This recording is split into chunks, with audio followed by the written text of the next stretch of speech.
Saya itu pemuja Allah yang serius. Sama ya pemuja Allah, tapi kan kadang kurang alim. Saya ini pemuja Allah serius. Saya itu kalau ngaji, ya ngaji biasa belajar, itu sering nangis, nangis seneng. Misalnya saya baca tadi, Miftahul Jannah la ilaha illallah, kunci kok dikasihkan.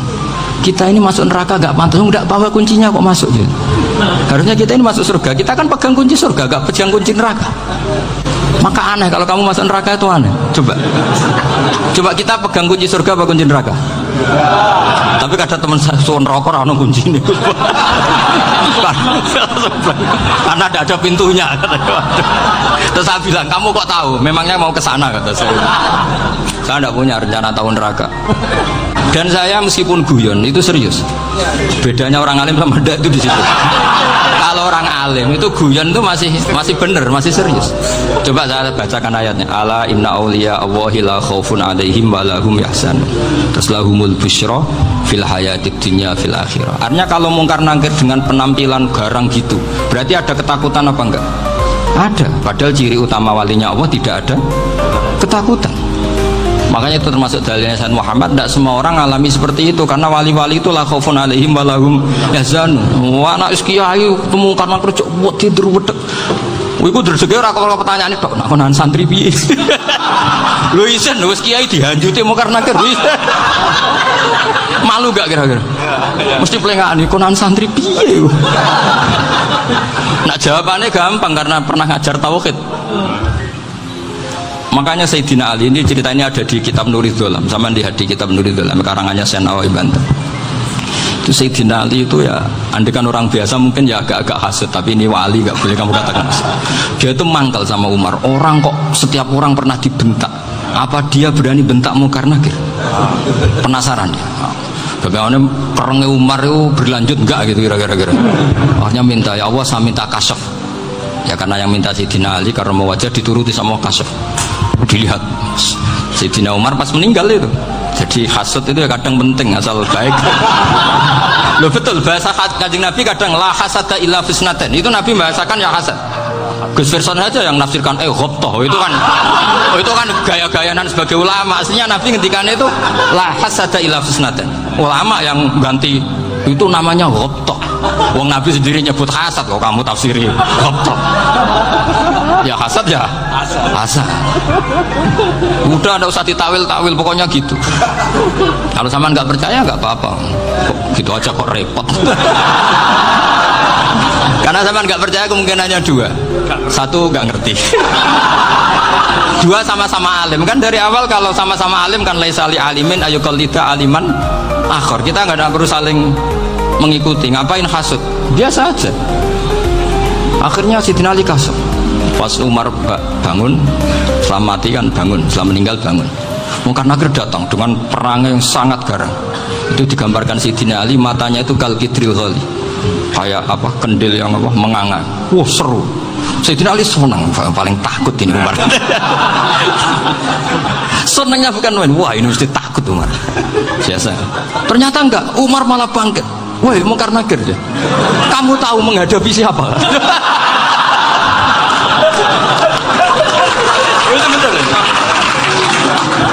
Kamu itu menghadapi temannya ahabbal khalqi ilallah. Yang diandalkan temannya bukan dia. Kamu tahu yang kamu hadapi, saya ini teman kekasihnya Allah. Jadi boleh kamu mengandalkan Mbak Firjon. Tapi nanti resikonya mungkar tanya, itu Firjon siapa? Wah itu masalah kan. Makanya syaratnya wali itu harus ma'rufun fis sama. Di langit sudah populer. Makanya dulu ada orang yang saking seninya Abdul Qadir ditanya apa saja jamnya Abdul Qadir Al-Jilani, itu aman karena beliau populer. Makanya program kita harus populer dulu di langit. Nah, itu nanti kalau dicatut oleh santri-santri nggak apa-apa. Kalau nggak populer nanti dicatat itu siapa? Masalah ini. Umar itu yang dibanggakan itu, kamu tahu saya siapa? Ya enggak tahu, saya ini temannya kekasihnya Allah. temannya Muhammad. Iya, Muhammad Rasulullah. Wah, mikir, waduh, repot. Loh, di dunia aja gitu kan, temannya presiden, temannya panglima, apalagi ini temannya Sayyidul Awalin wal Akhirin. Di dunia aja bilang temannya presiden, menteri, orang sudah takut, apalagi ini temannya Sayyidul Awalin. Hanya karena terus konfirmasi sama Allah, gimana ya Allah ini ngadepi. Sebetulnya yang diadalkan itu temannya, bukan dia. Wah, akhirnya sama Allah dibilang, ya bu, ya sama seorang seperti itu bu yang sopan. Terus semenjak itu Mungkar Nakir itu nggak selalu berpenampilan seperti itu, sangat. Jadi semoga itu konsisten sampai nanti. Jadi kamu kalau ingin nggak takut Mungkar Nakir, jadi wali dulu. Karena syaratnya tadi hanya wali sing la khaufun alaihim walahum yahzanun lahumul busyra fil hayatid dunya fil akhirah. Jadi orang itu kalau ngaji itu harus khatam. Jangan semuanya kena pertanyaan. Dan kalau semuanya kena pertanyaan nanti repot. Kalau Nabi Muhammad ditanya waman Nabi juga. Nabimu siapa? Lu kan terus jadi aneh.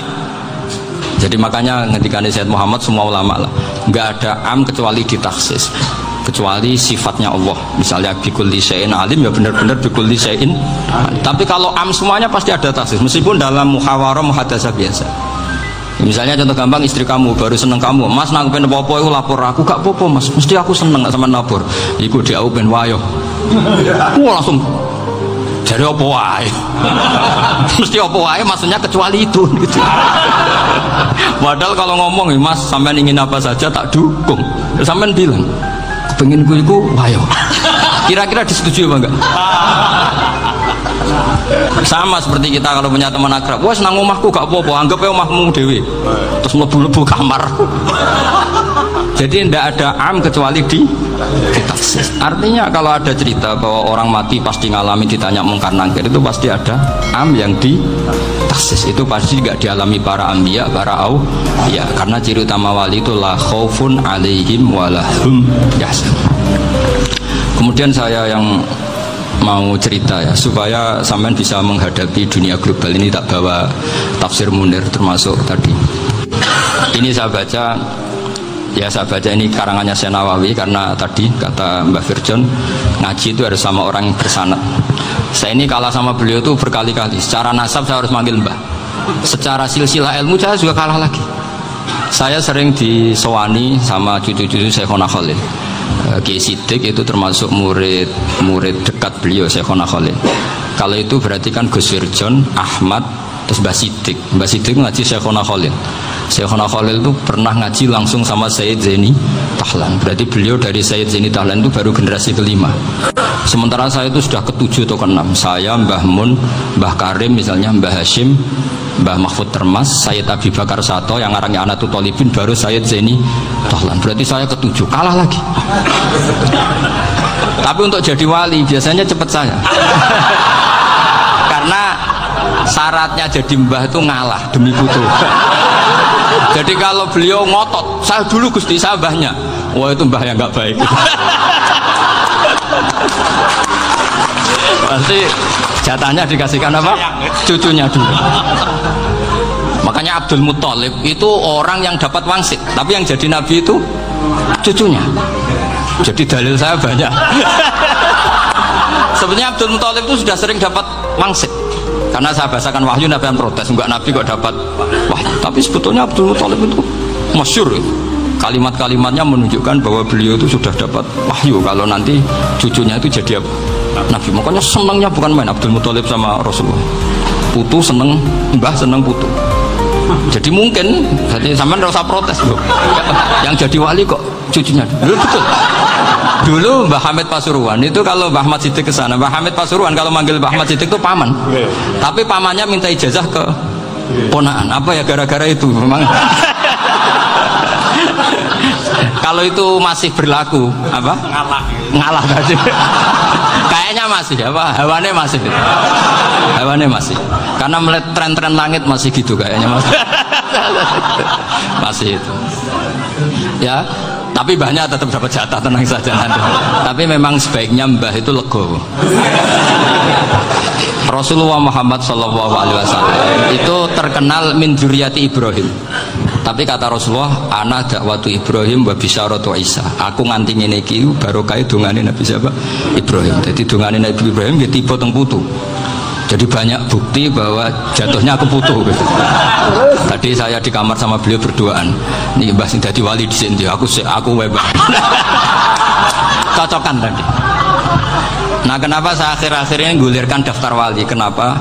Saya ini resah ya, orang sudah ingin dicintai pejabat, dicintai tetangga, dicintai teman, tapi kadang-kadang orang lupa lagi dicintai Allah. Makanya saya meskipun guyon, tapi ini amdan, bukan sahwan, supaya orang punya cita-cita lagi jadi wali, ingin dicintai Allah. Kita ini terlalu lama ingin dicintai makhluk, Bu ya naik kelas sedikit, ingin dicintai Allah Subhanahu. Meskipun saya guyon, tapi tadi guyon saya tuh lebih serius ketimbang serius Anda.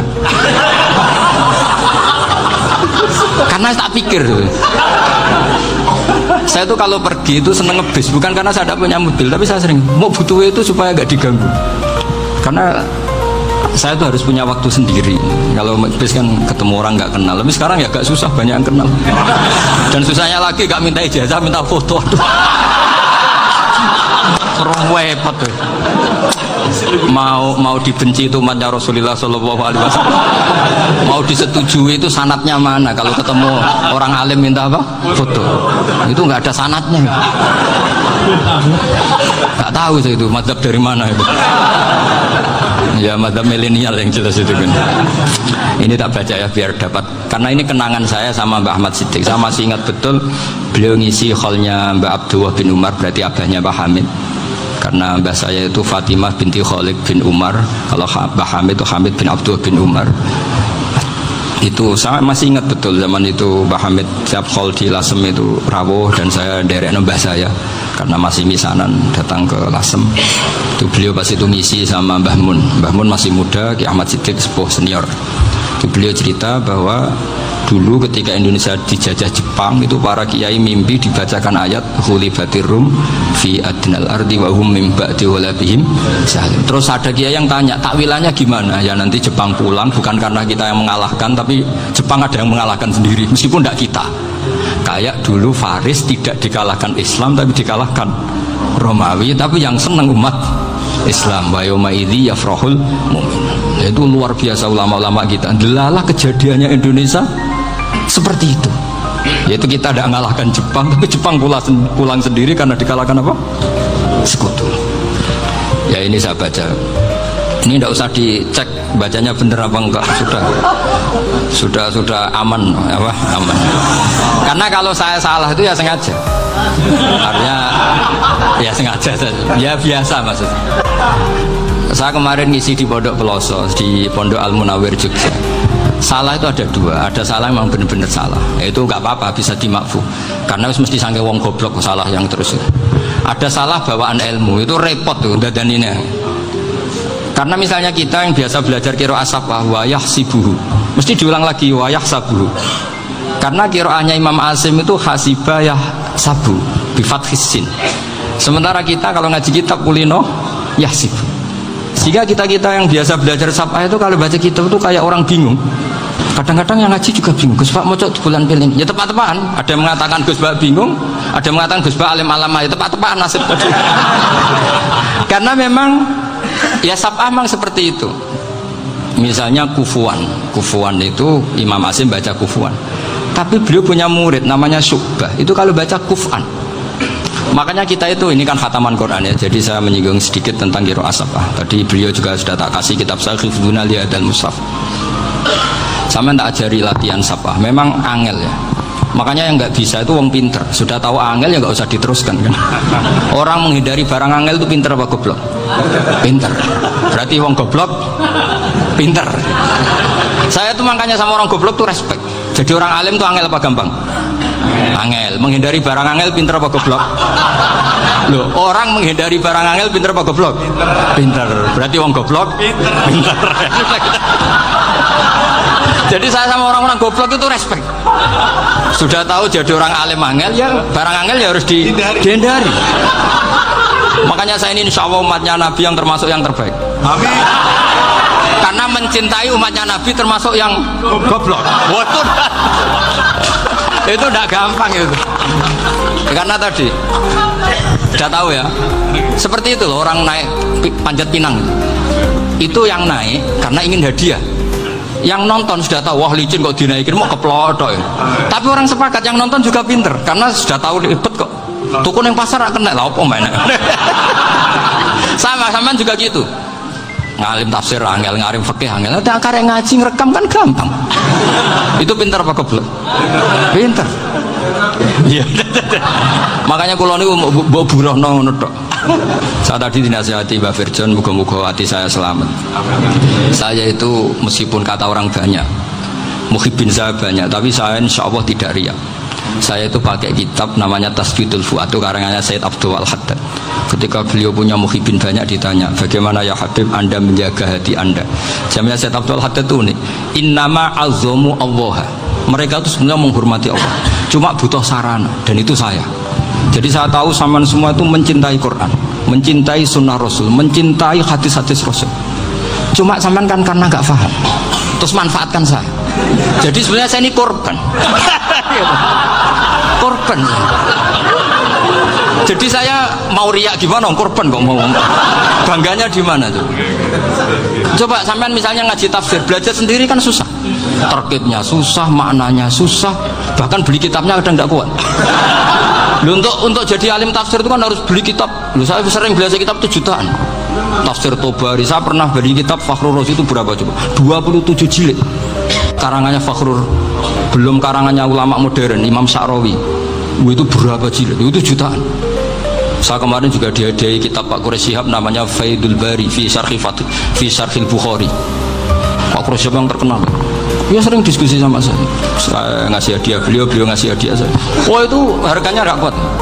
Tidak kuat kadang di Indonesia nggak ada coba. Dan sama orang hebat menghindari kesulitan itu. Nah, kesulitan itu sebab ngaji ikut, kalau nggak paham dirukuk rekamannya sudah gitu. Pinter mana sampean sama saya? Pinter sampean kan? Bikin sosis susah beli aja kok repot kan. Makanya nggak boleh orang bilang, wah aku goblok reso tafsir aku wong pinter. Makanya nanti kalau saya ketemu Nabi tidak termasuk orang yang mentahkir orang Islam. Kafabil mari isman ayah kira akhahul muslim. Jadi cukup orang itu dosa kalau menyepelekan orang Islam, termasuk darani sampean goblok itu dosa. Caranya nggak darani goblok ya tadi di logika tadi. Alim itu angel, dari angel itu pinter, berarti wong bodoh pinter ya sudah gitu. Tapi tetap bodoh. Tapi ini satu cara untuk saya respect gitu. Coba orang yang ngaji tafsir saya banyak, mungkin ribuan, itu sebetulnya mencintai Quran. Karena Quran adalah kitab suci yang panduannya umat Islam. Sangat mencintai Quran. Terus kemudian mereka nggak paham. Terus mencari orang yang memahamkan. Burohno lah cara Jawa ini. Terus keren saya itu di mana coba? Lah terus mereka kurang ajarnya gini. Kalau paham itu ya alhamdulillah paham. Kowe nak ngaji Gus wae ngono tok. Tapi nek ora paham, ora nyalano akal ya. Mari Gus Banan nerangno cepet mulane gak paham. Ora kok nyalano teke sing lelet tuh. Oh itu kan Masya Allah, naudzubillah. Sebetulnya tingkat kurang ajarnya tinggi Gus sebenarnya. Jadi kalau nggak paham itu kadang nggak nyalahno uteke. Kayak mau misalnya, mau mari mikir aja jelas. Padahal misalnya jelas orang mesti paham, bodoh. Paham? Jadi kata Sayyid Abdul Haddad, innama azzamu Allah. Sebenarnya mereka itu sangat menghormati Allah. Makanya kita nggak perlu mengatakan wasilah itu kafir, nggak akan. Karena orang tawasul sama Rasulullah itu ingin dapat ridhonya Allah lewat orang yang dicintai Allah. Kita mencintai wali sebenarnya, wah itu kekasih Allah. Kita mencintai itu karena mencintai Allah. Sama seperti gini, kamu mencintai kangkung apa enggak? Sebenarnya sama sekali enggak. Tapi kamu ingin sehat, ada asupan gizi. Kamu ingin tubuh kamu sehat, butuh asupan gizi. Kemudian kamu makan kangkung. Apa terus kamu cinta kangkung? Kan enggak. Cinta kesehatan kamu sama. Orang yang mencintai saya ingin kepuasan rohani. Saya kan termasuk kiai yang torekonya gampang. Ini swarga kan akhirnya penggemarnya banyak. Coba kalau kamu ini neraka. Jadi sebetulnya Anda mencintai kepuasan Anda sendiri. Nah, saya ini korban. Makanya untuk masuk surga cepat saya, korban itu cepat. Da'watul mazlum la turaddu kan gitu. Laisa bainahu wa bainallah hijab. Jadi saya kalau donga langsung seret langit. Karena mazlum. Saya sinau tafsir, coba sampean bayangkan ada tafsir itu sudah 27 jilid. Sing ngarang Fakhrul Razi itu bulatnya bukan main. Karena dia ahli filsafat. Bulatnya Masya Allah. Sudah gitu sinau Jalalain kadang dikomen oleh Sawi. Sudah kita percaya Jalalain jebule dibuli Sawi. Percaya Sawi dikandani, "Oh iku Maliki rasa ribet." Sudah gitu sinau Qurtubi, sinau tafsir Tabari itu susahnya. Belinya susah, belajarnya susah. Padahal saya punya keluarga, punya istri, punya anak. Bayangkan kalau istri saya rewel kayak istri sampai. Wah itu, tapi alhamdulillah enggak. Sama sekali enggak. Allah sudah milihkan, wah ini bahaya kalau punya istri rewel. Imam Sibawai itu kitabnya banyak, tapi yang terbukukan hanya Kitab Sibawai. Karena beliau kalau sudah belajar lupa istri. Hanya pas beliau di pasar, kitabnya dibakar semua sama istrinya, karena dianggap saingannya. Ternyata yang dicerai tidak kitabnya, malah istrinya. Itu Imam siapa? Sibawai. Tapi alhamdulillah kitab saya nggak terbakar, aman.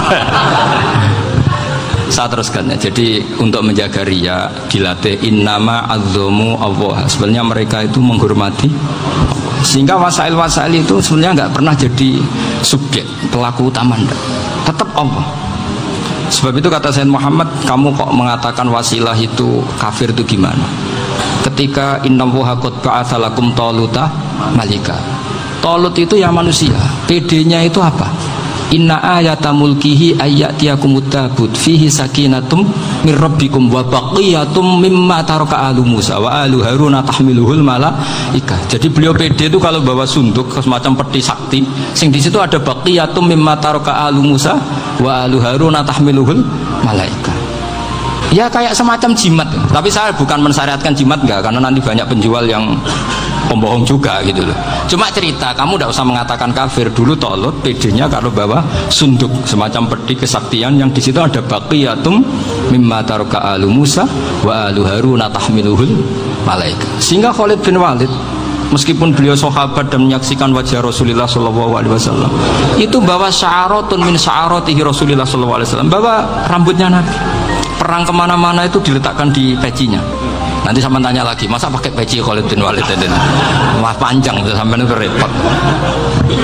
Sampai tak warai ngaji usul fikih. Usul fikih itu kalau ngaji itu ada istilah tangkihul manat. Ini mesti ini wilayah yang kita bisa berdebat sama Mbak Firjon. Dulu itu musuh saya karena saya makili Anwar, beliau makili Peloso. Tapi tahu-tahu kalah tua terus saya mengundurkan diri.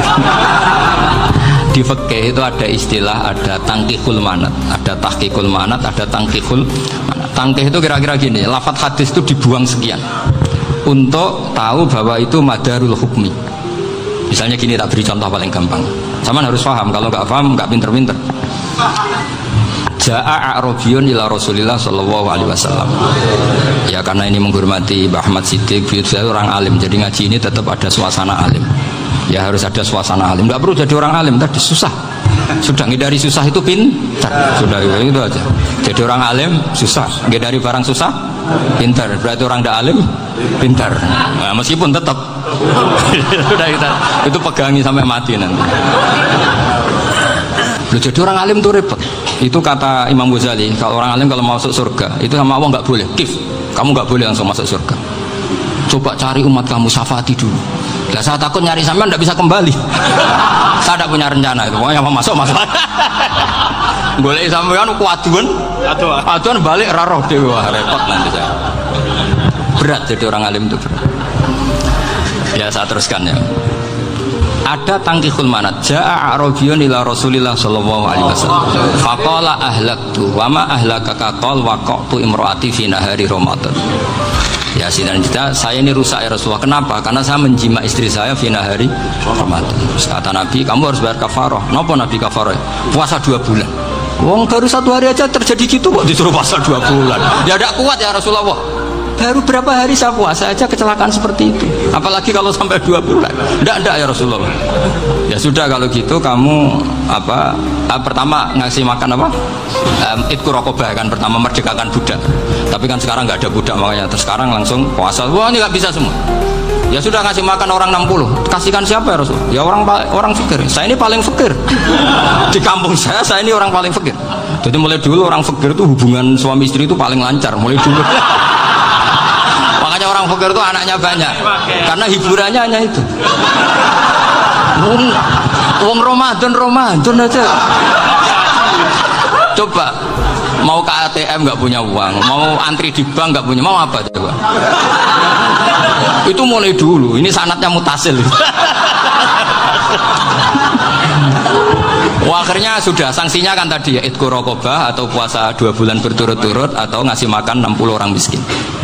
Lalu kata ahli usul fikih, kata Arabi dibuang, nggak menjadi catatan hukum. Orang kota pun kalau melakukan itu juga kena sanksi yang sama. Imro'atau juga dibuang. Andai kan itu dilakukan untuk amatnya juga ketentuannya sama. Nah sekarang perdebatan antara Imam Syafi'i dan Imam Malik begini. Sekarang pertanyaan gini, jima istri itu hukumnya boleh apa haram? Boleh kan? Lalu kalau ada orang tanpa udzur kemudian makan siang-siang, cara Imam Malik hukumnya sama, harus kena sanksi yang sama. Karena sama-sama hadku hurmati Ramadan bi ghairi udzrin syar'iyyin. Sama-sama merusak hukum Ramadan tanpa udzur syar'. Lu jima itu tidak zina. Kan hukumnya jaiz. Nah, sekarang makan hukumnya jaiz, harusnya juga kena ketentuan yang sama. Cara pikirannya Imam Malik. Nah, alhamdulillah Imam Syafi'i gak setuju. Wah, cara setuju repot. Bahkan orang-orang Syafi'i sudah punya khilaf, kalau gitu minum dulu. Iya, biar gak kena. Iya, biar iftarnya pakai minum. Setelah minum baru jima kan. Iya. Ini sudah menyiapkan khilafnya. Ini khas Syafi'i ini, bongsong rekayasa hukum. Nanti bisa belajar jauh cara ngakali hukum. Makanya guyonan yang masyhur Gus Dur itu gitu. Ada seorang kiai atau Gus lah, ya punya salah, namanya manusia kan punya salah, entah cangkruk entah apa, pokoknya punya salah. Ada wartawan yang ngiranya semua kiai itu orang suci, sehingga tanya sama Gus Dur, Gus itu ada kiai kok, ya pokoknya salah lah. Tapi jangan bayangkan dosa besar, enggak, kecil-kecil aja. Itu gimana itu? Padahal kiai kan orang suci. Jawabnya Gus Dur lucu. Ya justru yang boleh salah itu para kiai. Kalau kamu nggak boleh. Loh, kok bisa Gus? Karena mereka tahu caranya tobat. Repot. Kalau kamu nggak tahu caranya, sama pelanggaran hukum itu ya harus pakar-pakar hukum. Ya.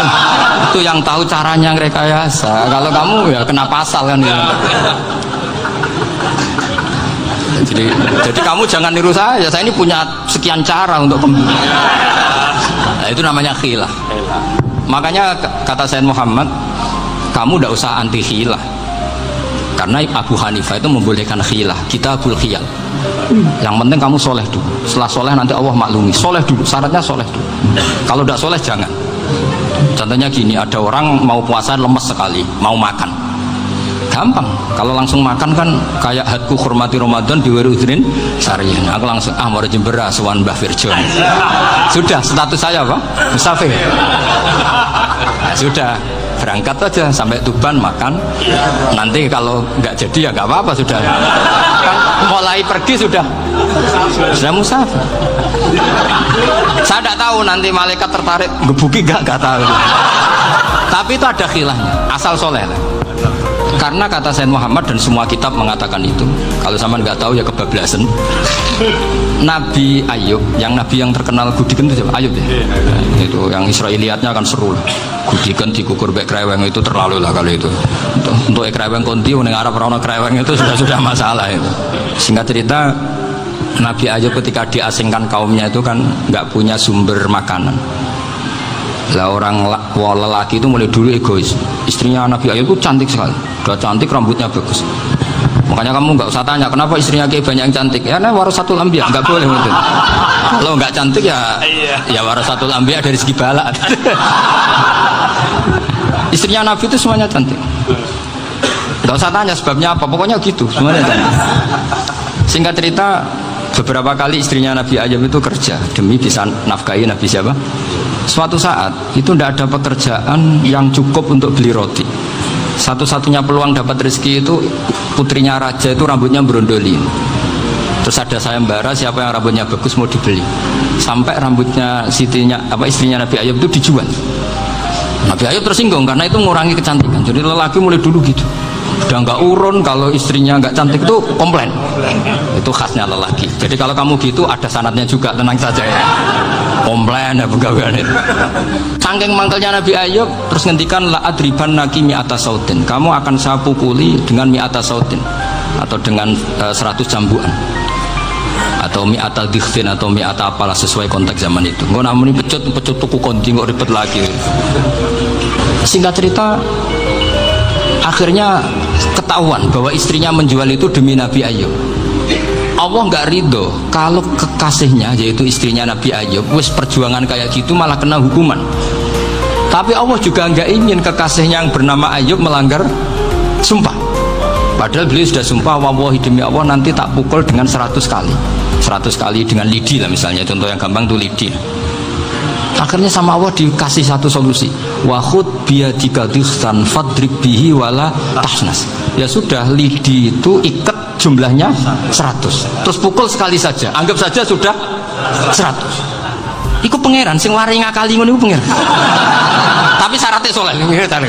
Syaratnya soleh. Jadi kalau kamu anti khilaf berarti anti ajarannya Allah di ayat itu. Wa khud biyadika dikhsan fadrib bihi wala tahnas. Itu dulu ada, ini cerita di Ithaf, ini cerita terakhir, ini sudah sama jangan nama sudah terus pengumuman tadi yang nggak pernah sepuh utang saya itu haram tadi. Karena tadi saya punya kewajiban di rumah yang bisa menggugurkan ya kewajiban yang lebih besar. Lebih besar itu ya tadi bisa pernah guru, pernah sepuh, yang jelas gak umur sampean menangkap itu tua serepot itu. Ada raja itu ganteng kaya, senengannya nikah perawan cantik. Itu semua kampung mesti kenal. Mungkin digilir atau gimana pokoknya. Suatu saat ada pemuda suka sama perempuan yang di kampungnya, cantik sekali. Kemudian pemuda ini ternyata pekerja di kerajaan itu. Tiap hari ditanya, oh itu yang di kamu yang cantik siapa? Mau saya nikahin gini. Wah bahaya, ini saingannya raja. Jadi yang dibidik pemuda tadi itu saingannya si raja ini orang yang namanya raja kan gengsinya tinggi. Kaifatang kihuha wa qad ra'aitu qad qabbalaha rajulun. Kok nikah piye? Saya itu pernah melihat dicium lelaki. Wah, gak mau. Gak gelem wis kadung ditambung lan wa qad qabbalaha rajulun. Saya pernah melihat sendiri qabbalaha rajulun, dicium oleh lelaki. Wah, sudah gak minat raja langsung gak keren. Suatu saat pemuda tadi nikahi perempuan itu. Rajanya marah-marah, kamu lelaki gak punya harga diri gini. Gak punya selera, gak punya harga diri, sudah pernah dicium orang kok tetap dinikah. Terus bilang ke raja, ta'rif manir rajul, lelaki itu siapa? Abuha. Kamu tahu lelaki itu siapa? Sopo? Abuha. Bapaknya. Saya kan hanya bilang rajulun. Pernah dicium lelaki. Lah pikirannya raja itu lelaki kue-kue ngene iki. Tapi butuhnya canom mau rojo ben gak sido itu aja tuh. Baru kayak digulirkan gitu wakot kebalah rojulun. Wah nggak mau. Setelah itu suatu saat pegawainya tadi nikahi perempuan.